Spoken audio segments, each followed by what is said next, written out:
الكافي أن الإمام زين العابدين أن الإمام كان جريحا يوم عاشوراء ولم يكن مصاب بأذى. ده موجود في غيبة النعماني رواية مسندة أن الإمام زين العابدين شارك في القتال. هذا أمر غائب شيخنا عن كثير. أي في بداية القتال شارك وكثرت جراحه بحيث أعاقته عن مواصلة القتال فارتث من الجراح.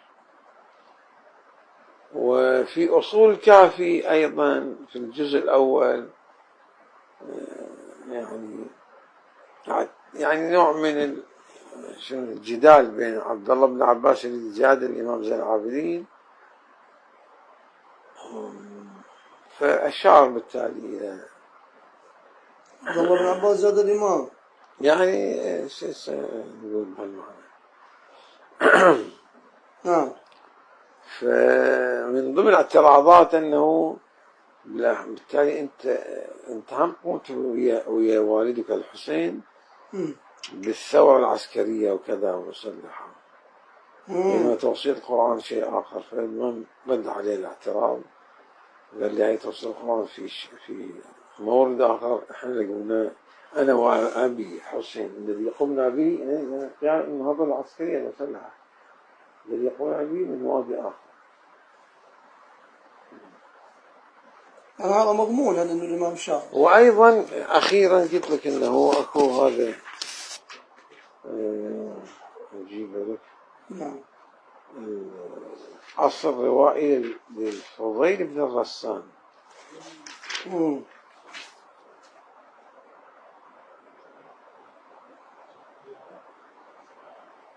فضيل بن الرسام. فضيل بن الرسام. نعم.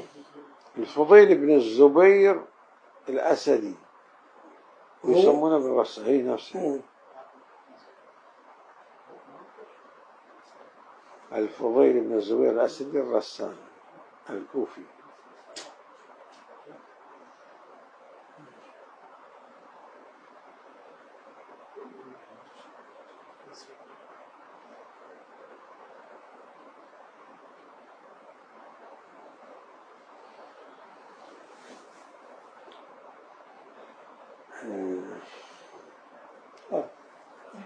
عند كتاب تسمية من قتل مع الحسين عليه السلام. كتاب اسمه تسمية من قتل مع الحسين عليه السلام، نسخته وجدوها من أهل بيته وأخوته وشيعته.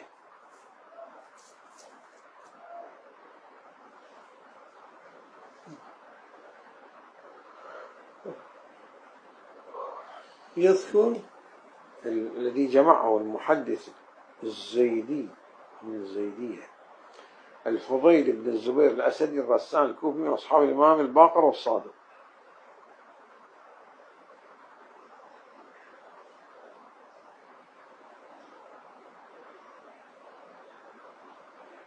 ما يكون نص العبارة أنا وش يقول؟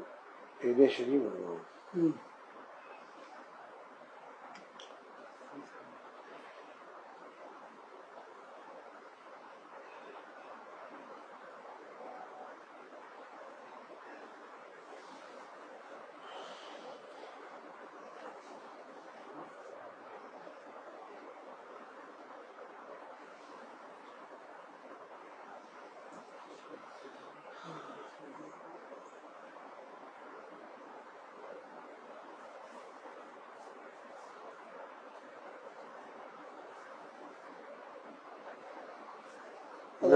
نعم.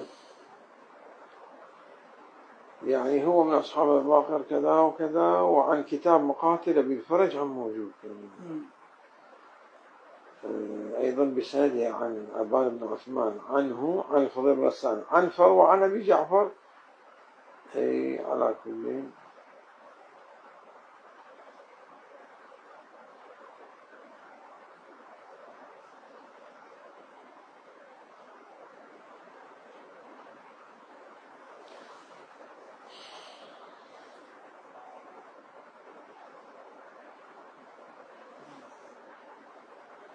ماذا قال؟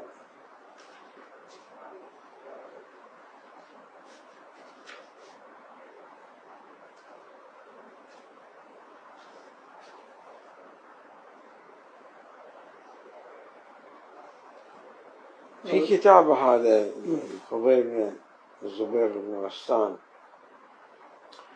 يقول: وكان علي بن الحسين عليه السلام عليلا وارتث يومئذ وقد حضر بعض القتال. عليلا وارتث يومئذ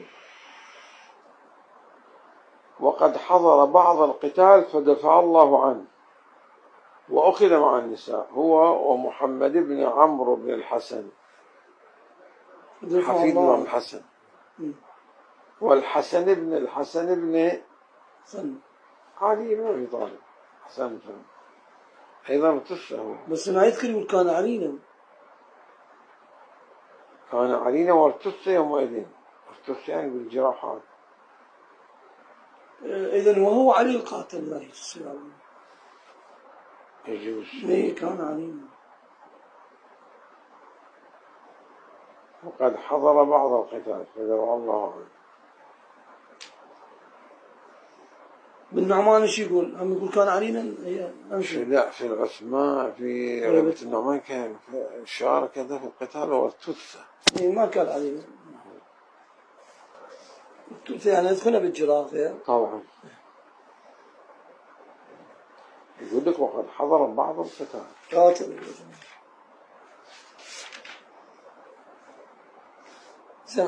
عبد الله بن عباس يشكل على الإمام على الثورة المسلحة كان لو هيك في أصول الكافي.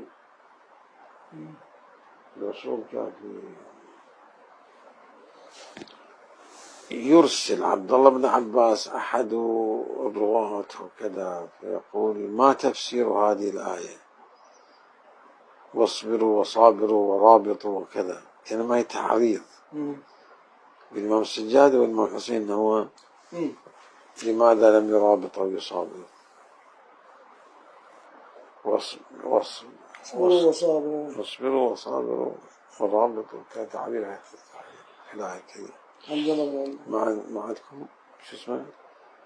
الآية اصبروا